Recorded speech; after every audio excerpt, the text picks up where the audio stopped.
you may not know this, but maybe they talked about this. You can even, just by going to an art museum and looking at a painting, is part of that, can be part of a healing process or Mhm. beneficial to calming you. Mhm. It's been shown, proven.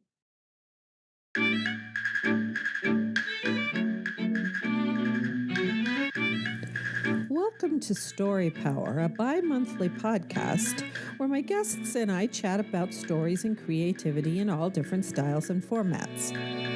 My name is Lucinda Sage-Midgorden, and my goal is to promote what Dale Carnegie stated in his famous book, How to Win Friends and Influence People. He said, instead of condemning people, let's try to understand them. Let's try to figure out why they do what they do. That's a lot more profitable and intriguing than criticism, and it breeds sympathy, tolerance, and kindness. To know all is to forgive all. It's my firm belief that the goal of most creative people is to try to understand themselves and others. That's what makes artwork of all kinds so compelling. But more than that, the personal stories of my guests promote understanding as well. Roger C. Schenck, a cognitive scientist, said, human beings are not ideally set up to understand logic. They are ideally set up to understand stories. It's my hope that Story Power will help us understand each other better by sharing the stories of my guests. Hello, Story Power listeners. Today is episode 129, and I'm talking to Lisa Kindle, who happens to live not too far from me. And so Lisa, it's so good to have you here. I was really interested to read in your bio about your therapeutic practice about color, because I love color. Um, I'm, you know, sometimes I'm watching movies and the main character is wearing all this beige and, brown, and I'm like, well, how come they're not wearing red or pink or so I'm interested to hear about that. And then I thought it was interesting that you had a Cornell, you went to Cornell University in wellness counseling, and I want to hear about that because I've never heard of that degree before. And then you have a book, Color Mhm. Affirmations. Is it a Color Affirmations deck and journal? Oh, there it is. Yeah. Oh, yeah. Okay. So I might have to get that because, yeah, color. I'm just really into I color. even deliver it to you. Well, yes, that would be great. You could come and meet us. That would be fun. That'd be fun. Or I could come meet you. So Lisa, welcome to the show. Thank you. Glad to be here. I'm really excited to talk to you. So I'm just going to let you talk because, that's why you're here. Well, where would you like me to start?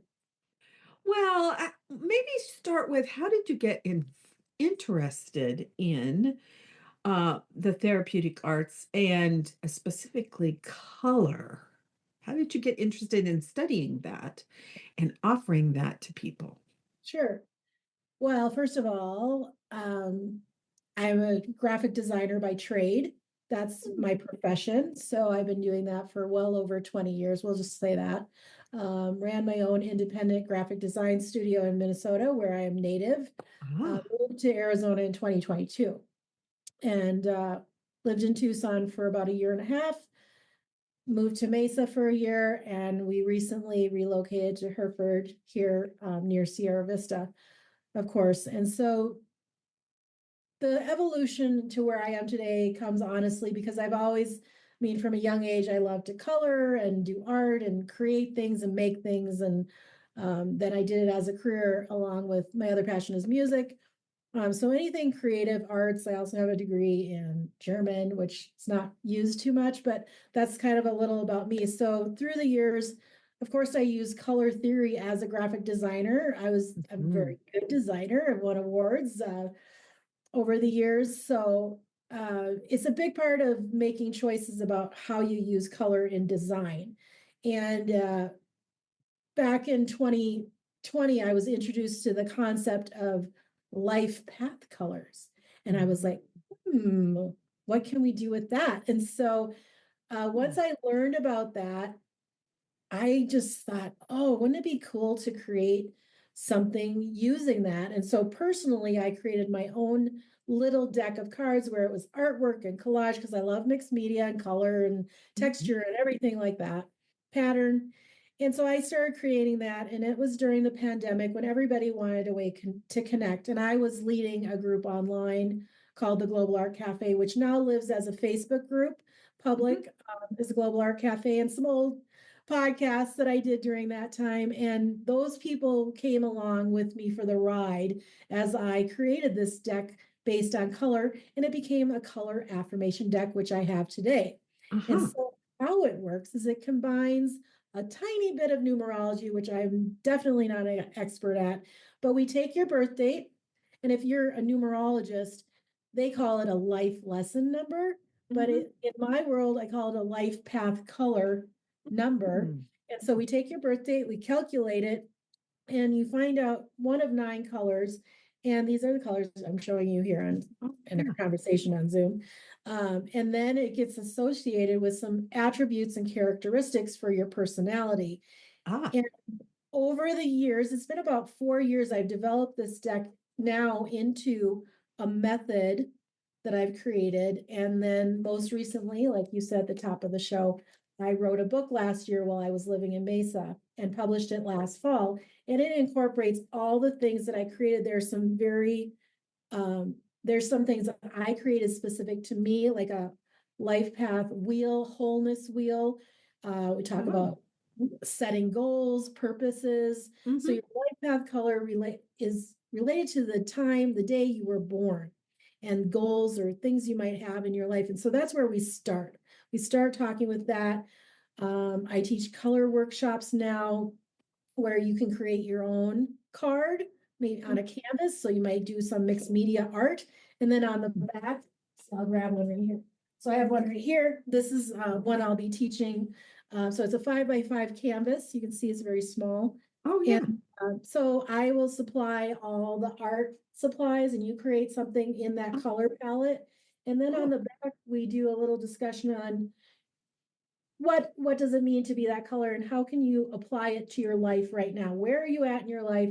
And what is something you really are working on, maybe, or a goal you want? And you write an affirmation and some words to inspire you. So I'll just read this one. It happens to be the orange card. Mhm. And Mhm. on the back, I wrote my affirmation. This is personal, it's not in my deck. It says, I am winning. Authentic relationships build a strong community. So here I am on your podcast, hopefully starting to build that authentic relationship with Yeah. you and a strong community where people can come together and learn about themselves and make connection. And that's really my goal is talking to people and helping them.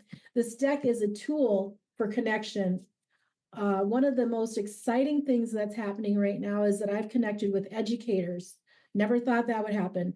A therapist. I've got an art therapist in Australia. She uses it in her practice. Mhm. She has a specialty in autism. Um, I have a psychologist in Minnesota uses it with women in group coaching, another psychologist using it up there, and other artists and teachers. And so there's Mhm. a school in New York. They bought decks for their wellness program in an elementary school in New York. Last year, I went and spoke in a lot of things. Up in Minnesota, I went and spoke to educators, and they received continuing ed credits in social emotional learning or SEL. Mhm. That's kind of a buzz that's going around. That's what this is about. This is helping people, adults and children. It's an important aspect of learning for kids right now because it gets them away from their screen. I do Mhm. have a digital deck. However, if this is used in a school setting and they can have this deck and touch it, it gets them out of that headspace and into a learning space of how to connect and express their emotions. Because let's say I pick one, I'll just pick one randomly. Okay, it says, I am enough. And then you ask that child to talk about what does that mean to you, right? And so they're connecting with their peers, and it's just a wonderful experience. So that's I'm now you got me on my thing. That's great. No, So that's fantastic. yeah. So there's a lot of ways that I apply it. In the book, the biggest thing in the book is there's, of course, a ton of my artwork. Yeah. Lots of testimonials, lots of how-tos, and a special section on the labyrinth, which we'll get into that, why that's important.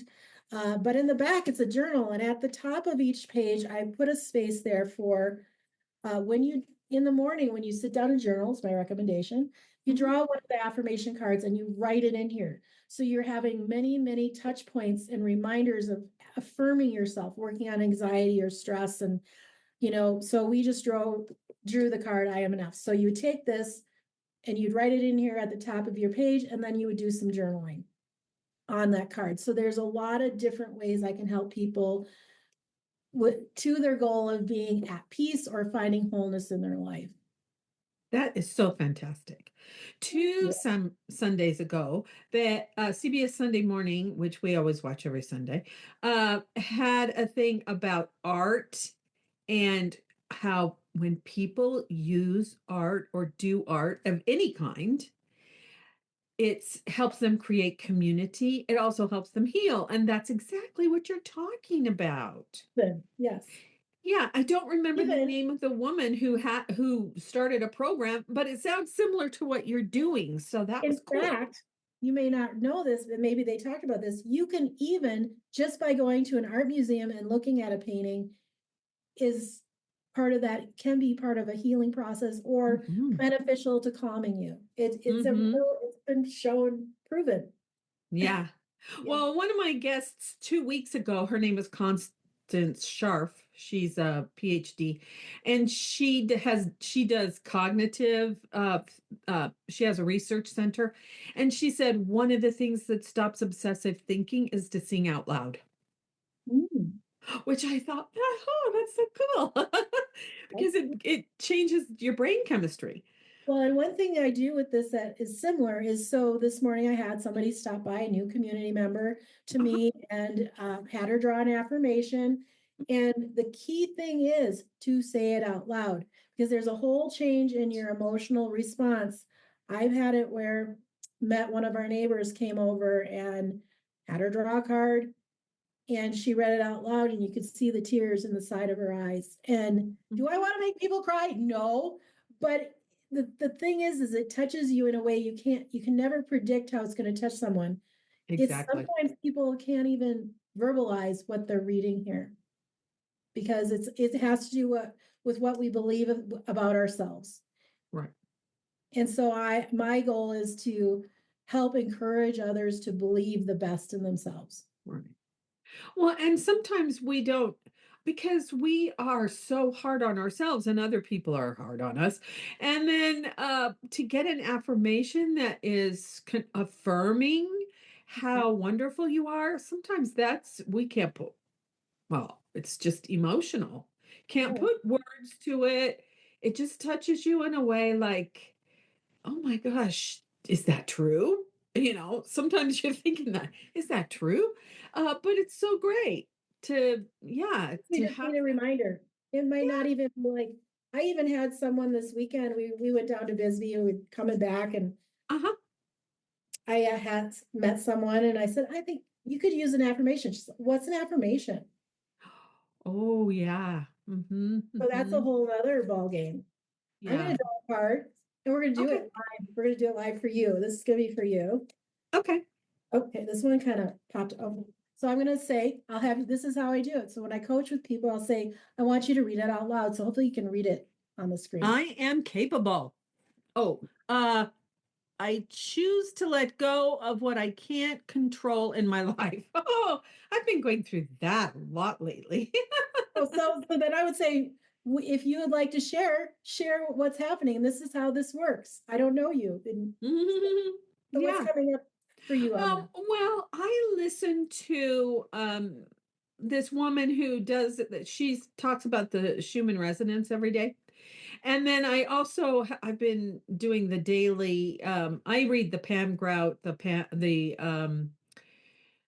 A Course in Miracles experiment instead of the Course in Miracles because Course in Miracles is really long-winded and and hers are Okay. just little short chapters with the basic lesson. So, but a lot of what the people that I've been listening to is, there's old stuff that you need to let go of. And so I've been kind of working on that for the last, I don't know, a couple of months. And you would think, since I'm retired and I'm going to be 72, that I'm old and I'm just, sit home and read books and watch movies or whatever. But no, I have a lot of creative projects. And I always kind of thought of myself as fairly ordinary and not very interesting, but I have to let those things go. A lot of those kinds of ideas go, because this Mm. podcast is almost 5 years old. So, Wow. I've So been you're doing doing it. interesting. So that's a perfect example of how this works when you have two or more people. Mhm. You just shared something really good in how you are working on this. And Yeah. sometimes people draw it. I had another person draw a card this weekend, and she drew the card, I am healthy. She said, no, I'm not. And, that's an opportunity. And that is the thing. Like, so I did go through the counseling course with Cornell, and that tells me she has something to say about that. And Mhm. sometimes it's something, maybe something we do need to work on. Yeah. Why are we not healthy? What can we do about that? And it's just a great way, I think, to connect with people. I love connecting with people and hearing their story, and hopefully Yes. it shed light for you, like you just reflected to me what you've been doing, and I think Yes. that's wonderful. Well, we get these. Well, I've loved stories since I was a little kid, and all my educational choices, and even most of my employment, all had to do with stories, because I studied theater and I studied religious studies because of the stories. But we get these things in our heads. We Mhm. hear these things as we're growing up, and we get them in our heads, and they just kind of like keep playing, keep playing, keep playing, and they're not true. Mhm. The stories that we tell ourselves often are not true. I Like, actually had a conversation this morning with my daughter who lives up in Minnesota, uh-huh, and I was telling her this exact thing, and after we got off the phone, because she said, I don't know why my anxiety has been really high. And so after our conversation, said, like, I have meetings, I gotta go. And so I took a picture of these affirmations for her, and I said, uh-huh. you, there's nothing more you need to do right now. You Mhm, are perfect the way you are, mhm, and you can work. You deserve to let go of this, these things, and mhm, enjoy your day off. mhm. And that's why I made this deck, so that I can affirm others and encourage them. And she was like, yes, thank you, because it is a struggle. And she says, I know that there's nothing wrong, and I am doing, she's really doing very well for her age, 23. And Mhm. just bought a house. She graduated from college in December. I'm really proud of her for that. And I sent her, I am proud. I am proud of you. And there's nothing more you need to do to be better. You're Right, good now in this moment, and there's nothing more you need to do for work or in your life. Enjoy right. this moment. And that's what she needed to hear. And I think a lot of us need to hear that. Mhm. We do. Like there's a lot we can't control, but with anxiety, especially, and part of my story is a mental health journey, not necessarily all myself, but other people, Mm, is right now more than ever, people need to hear, like, what can you do in this moment? Because there's a lot of things we cannot control. right, Does it help to be worrying about it? Does it help to be angry about it? How can we have peace and unity, and even just starting with ourselves? And that kind of brings me to Soul Quest, which is our other business here in Hereford. Um, and the next event coming up, we don't need to talk about right now, but World Labyrinth Day is coming, and that purpose, it's a global event, and it's a walk for peace. Starts in New Zealand and circles the globe. And I will be participating with that. I'm the executive director for Soul Quest Retreat. We have a labyrinth here in Hereford, mhm. and we'll be walking Saturday, May 3rd in the morning. Oh, cool. So everything I do more and more centers on finding peace within. Our tagline is peace in the desert. It's Mhm. finding wholeness. Right. There's using whatever tool. That's why I wrote my book. There's so many ways, so many ways. What works for you? Like my daughter, I was just talking about, she hates journaling. She tries, but she doesn't like it. And so it's like, Mhm. and maybe the show you're talking about, whether it's looking at the art, playing some music, dancing, singing, whatever it is, we can't cut this out of schools. We can't cut this most important I music, know. right? And they're Yeah, doing and so we have to advocate, we have to continue to be advocates for wellness because mental health will only continue to rise unless we have outlets. exactly. So I used to be an educator, Okay, and one of the things that made me so angry was whenever there was needed to do budget cuts, what do they cut first?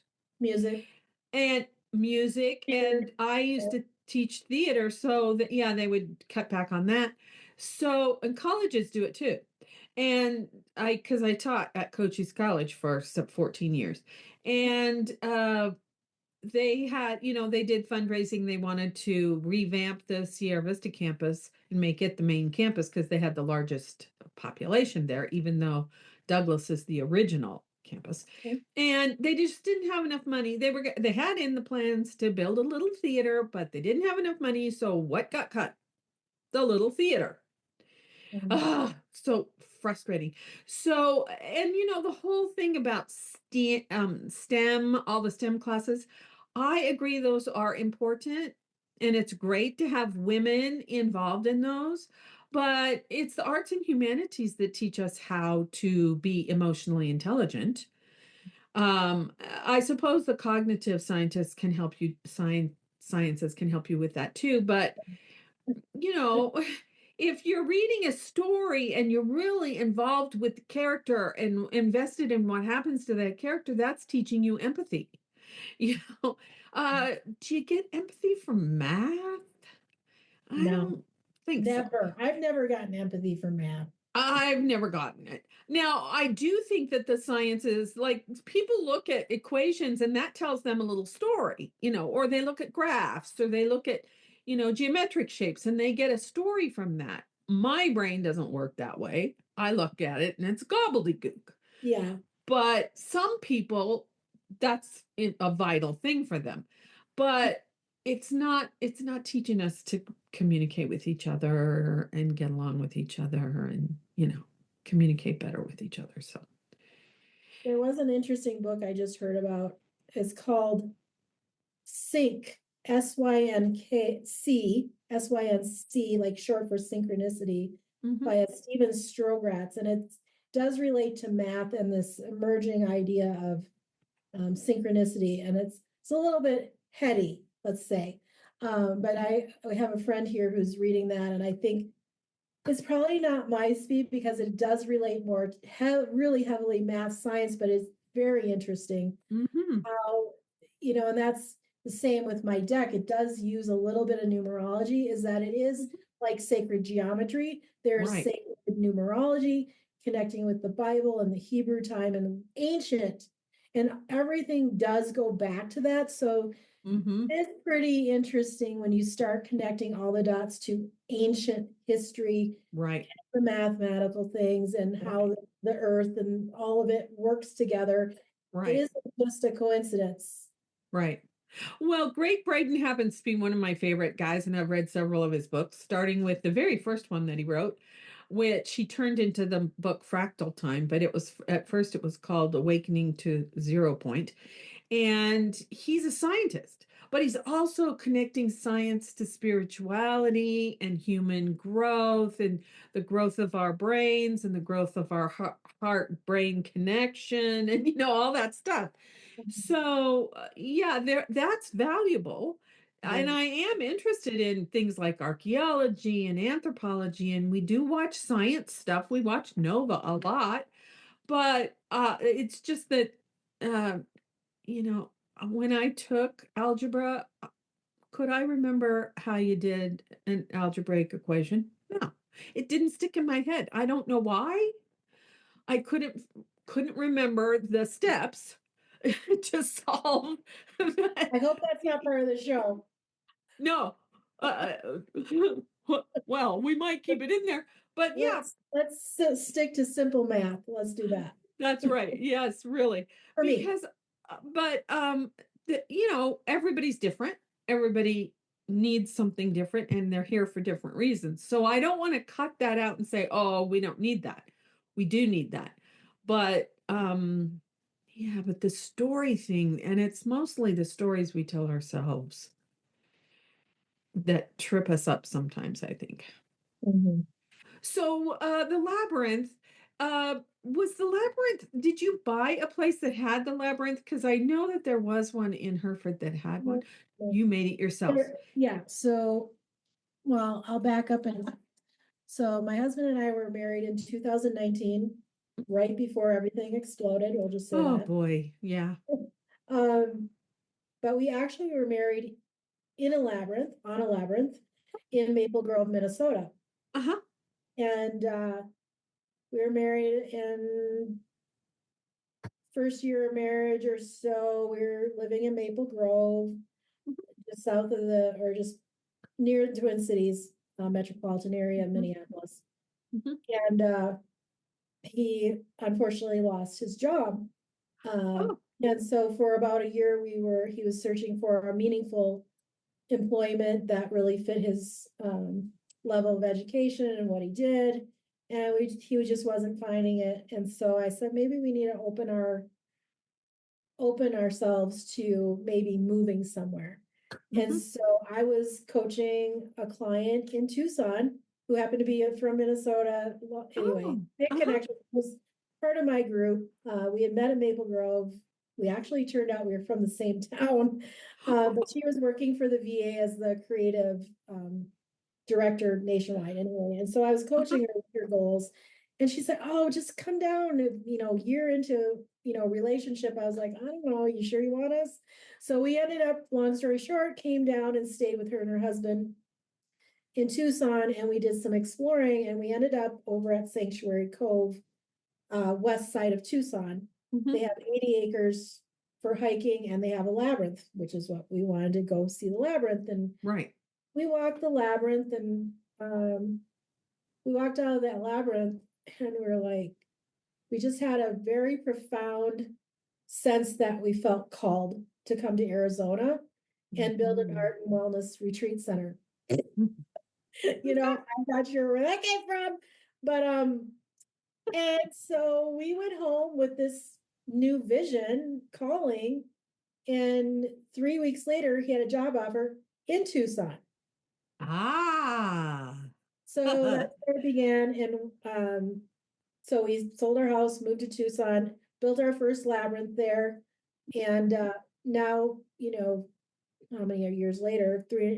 Almost 3 years later, we arrived in Hereford. And in the transition time, we stayed here for a few weeks working remotely, and we built the labyrinth on our property here. It's 40 foot uh, wide, it's 40 feet around, Mhm. uh, classical labyrinth in 15 days using pickaxes and our digging the stones out of the ground. Everything is right from our own property. Mhm. And it's a beautiful labyrinth in the Huachuca Mountains. And yeah, so the labyrinth is a very important thing to us. We've had people stay with us in Tucson, and at this property, we will have a fifth wheel available for rental as well as a cabin soonish. We're just still unpacking our own boxes, but we will be kicking off with a World Labyrinth Day event May 3rd. It's a Saturday, and that you can find on our Soul Quest Retreat website. Um, with all the information, and I'll have art things, and I'm just getting to know people. So I'm hoping we may have some other surprises. We may have a food truck, we might have a sauna bath, or we may not. So, but my goal is, and we will have art classes here. We'll have lots of events. I plan to open up some women's circles. I want to do mentoring for girls, but a lot of creativity to promote Mhm. peace and wellness in this community, and I want to bring people together. So the labyrinth is part of what I talk about in my book as well, and it talks about a family who came to stay with us in Tucson, and while they were there, they'll tell you outright, the minute they walked in our door, their lives changed.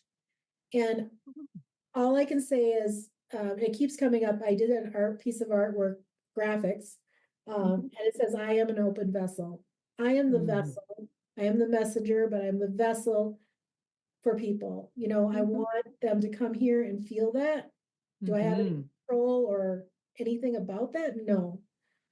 But we do have a calling to provide peace when we can. And I'm sure you hear on screen, this is them in Tucson. And actually, Oh I yeah. recently posted on the Facebook Soul Quest Retreat. They actually posted it.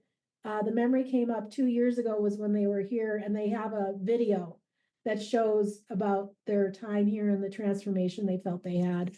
But she created a deck of her own personal affirmations based on the color affirmation method. Uh-huh. I'll tell you a little quick story. So you see her name is Anna, and Uh-huh. she's a piano teacher. She teaches piano in Minnesota, very talented. And she was struggling with some different things, and that's why they were with us in Mhm. some ways.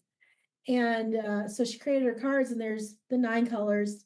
She made a little card, very simple, and I got her a little tin box she could put them in. So she made them, put them in there.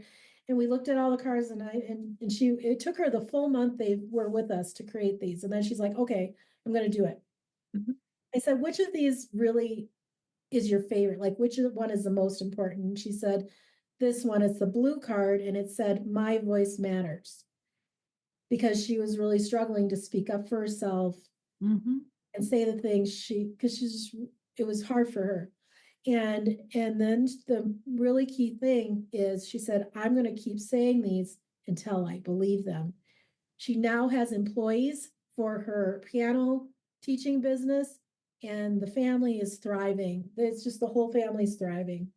So I just, you know, it's great. Yeah. I couldn't be more humble and satisfied that they had that kind of experience, and that they could take it to heart and really transform their lives the way that they wanted to. Yeah, I've gone through several of those kinds of transformational things, but the thing is, people see the moment that the person is transforming and thinks that some people think, well, how come I can't have that kind of experience? Not realizing that it's a step by step by step by step process.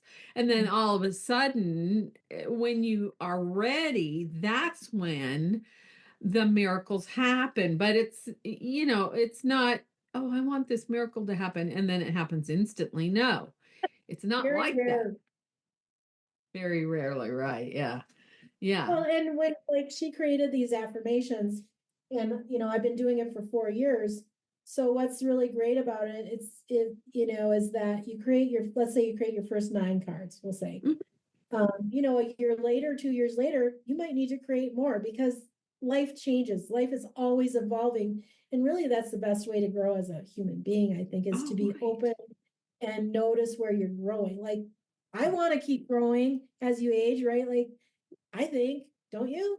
We Yes. constantly evolve and change. Like, if we stay stagnant, what does that mean? Like, actually, sitting right here, the I am growing card, I'm constantly recreating myself, and that's okay. It's actually more than okay. It's necessary to be a vital, vibrant person, Yes. I think. Yes. Yeah, because I mean, we have family members in our family who are in their 90s. My mom was 91 when she died.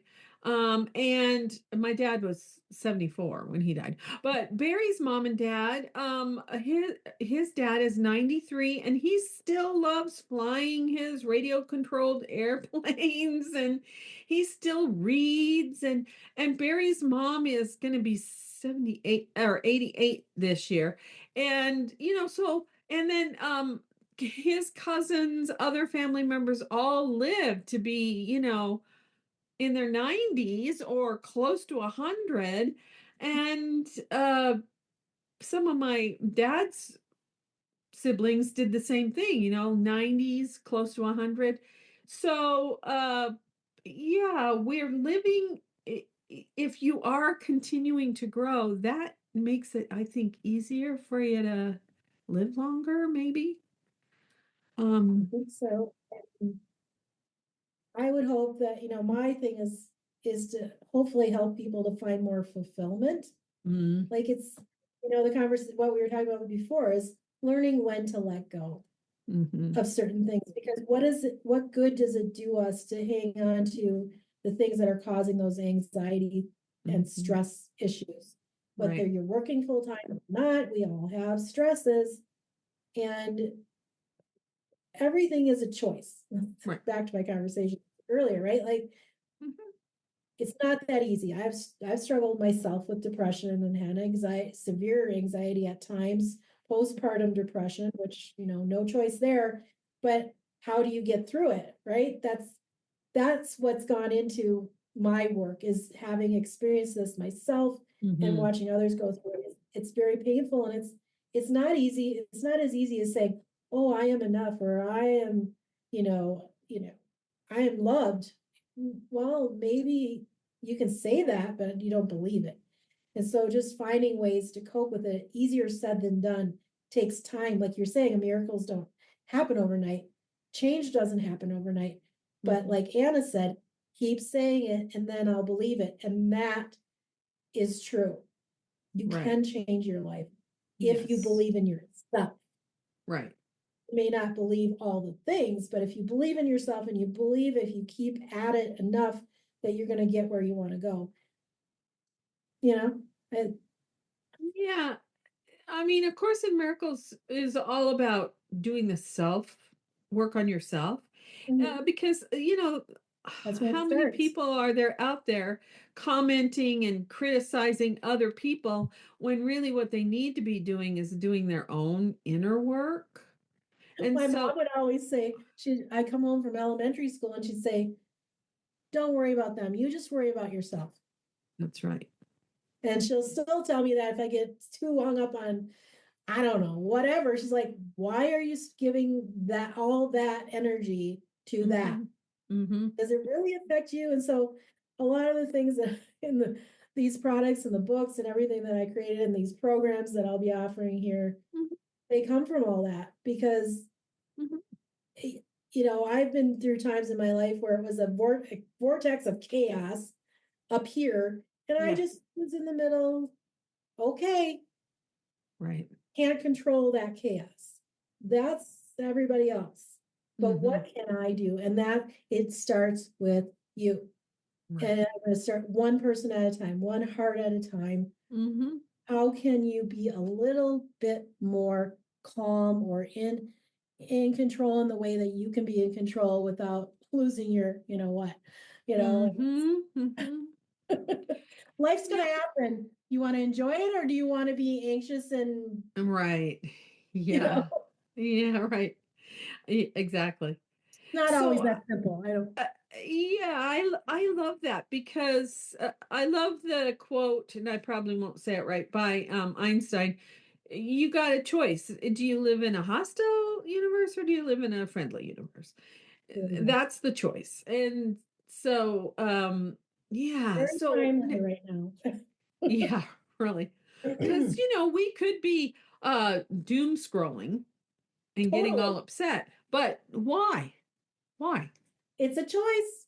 Yeah. And there are people doing it. We know they are. Mm-hmm. Mhm. Mm-hmm. Mm-hmm. But what good is you're going to do you do that? Right. Like right now. Right.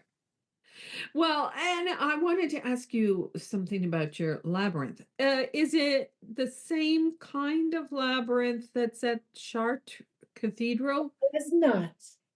So the Shark Labyrinth, I don't know if I'm gonna, I Do think it they has, do it is that the same one that's at Grace Cathedral in San Francisco? I believe, yes. Yeah, So okay. Lauren Artress is at Grace Cathedral, and she is like the labyrinth guru, and that's Uh-huh. my plan is to be Veritas trained. I actually just had a meeting. I left early for this podcast with the labyrinth group, and the real frosting on the cake for me will be to get that certification as a Veritas facilitator. But I am working with this group and women that are trained, mostly women that I know. Mhm. Yes, they have a chart, and the chart labyrinth is like the iconic one that you see, and I think Yeah. there are 25 circuits. Ours is 7. It's a Greek classical labyrinth. Oh, It's 15 to 20 minutes to walk, depending on your pace, maybe longer, uh-huh. maybe shorter. Mhm. I will say for kids, like one of the things we've learned, especially if they're ADHD or just kids, Mhm. um, that we'll let them run it. If nobody's here, we'll let them run it and they get the energy out. And they're used in schools that way. Kids will walk a labyrinth as part of their Mhm. experience. But yeah, so we have a classical Cretan labyrinth. Mhm. That's what we have. It's Okay. 40 feet in circumference. Mhm. I think the one that's at the Unity Church, I was just looking at it during the meeting. I believe it's actually a spiral. I actually did just meet another new person to the Sierra Vista area. They have a triangle labyrinth. Oh, Mhm. So we'll have to that's talk more about that later. But so that is something that I'm thinking about forming some kind of a group, might not be just labyrinth specific, but creative wholeness uh-huh. more. But yeah, the labyrinth is a key part of our property, and we want people who live in this community to feel free to come and walk it. Obviously, it's nice if you let us know. We can come and meet you and answer questions. So what questions do you have? I'll try to answer them. What questions do I have about your labyrinth? Yeah, About you want to your know. So yeah, this, how did you come up with the idea of the Greek labyrinth? I think at the time it was maybe because we had to do it, it seemed like it was the easiest in a way. Like we like the shape of it. Yeah. We like the shape of it. Yeah, It's is that the one that's pictured on that book that you just showed me? this is our labyrinth in Tucson, but we built the same style because it's actually our logo. Oh, I So see. like we Oh, have products that we've created. yeah. Oh, yeah. Uh-huh. But yeah, it's our logo. So we're like, no, we need to have this one. But Mhm. actually, we do plan to build a second labyrinth on this property. Ah. I'm not sure when, but we will. We've been contemplating maybe building the one that we walked for our wedding, because that labyrinth, I, I think it's called a friendship labyrinth, but it's made for two people to walk. And so for a Ah. marriage, it was kind of ideal, which Ah. it just happened to be in the community where we were gonna live, but there are different ways to walk it. So that's another thing that I have done is I have done some couples sessions and we go through some conversations and they walk the labyrinth and in that labyrinth when we got married. So he went in first and then I went in and our ceremony was in the center of the labyrinth. Huh. And couples can do that here. They can walk through the labyrinth paced apart and end up in the center together. And you can have your moment there together and have that intimate moment and then walk out. Because, like in life, you might get off the path, like you're walking separately, but you do come together at times. Mhm. But there are, and you can the great thing about a labyrinth versus a maze, for those who are wondering, is a maze has many ways in and out, which is why like a corn maze is Right. probably the most well-known thing is you can get lost for hours because there's so many ways in and out. Well, with a labyrinth, there's the same way in as out. It's called unicursial, if I can say it. But it's the same way in, same way out. So you can misstep and Mhm. you're still not going to get lost.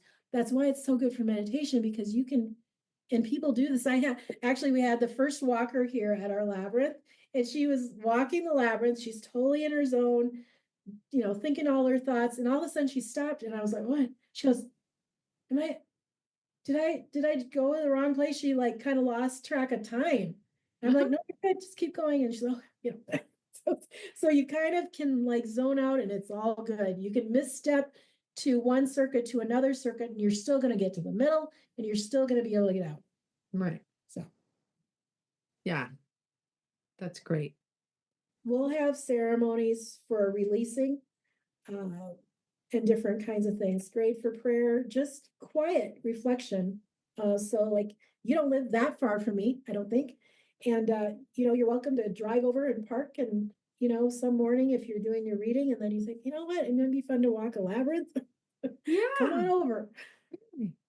And we Yeah. want people to feel free to do that. We want to be a community resource. Just all it takes sometimes is a moment, Mhm. maybe 15 minutes. Maybe. So it's maybe a little bigger pause, but to come and allow yourself to just shut everything else off and give yourself that time to reset, Mhm. reflect what's important and what can I let go of, and or maybe there's something really heavy on your, that you're going through and you just need to like think about it. This gives you like this space and you can leave it there. When Yes. you I leave, love you that. leave it there. I Yeah, love it's that. pretty cool. Yeah.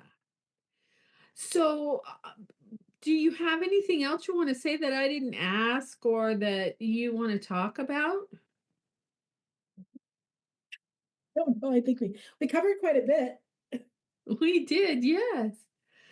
That's so great. So I'm glad. Hertford, Arizona is in the southeast corner of the state. Uh, Sierra Vista is where Fort Huachuca is, and we are so blessed to have Tombstone in our in our county, which is a big tourist attraction. But also we have the Coronado National Monument and Cochise Stronghold here, and the Chiricahua Mountains are so wonderful. So please come visit and go to, what's the name of your center again? Soul Quest Retreat, Walk the Labyrinth. Soul Quest Retreat. Go visit Lisa and her husband there. That's great. Yeah. And go, and I will have in the show notes, I'll have your website so people can go see what events you've got going on and that kind of thing. Yeah, they can come and learn their life path color. That's right. And they'll That's get an affirmation. A lot of times what I do is I'll take a picture of them and then I can uh-huh. send it to them so that they get to keep it. Of course, they can obviously buy a deck or a book while they're here, but mostly it's about receiving a positive message to take with them. That's great. Yeah. Which we all need. We I all think, need positive messages. well, it was fun to be here. Thank you so much. Oh, yes. Thank you, Lisa. I'm really happy that you contacted me.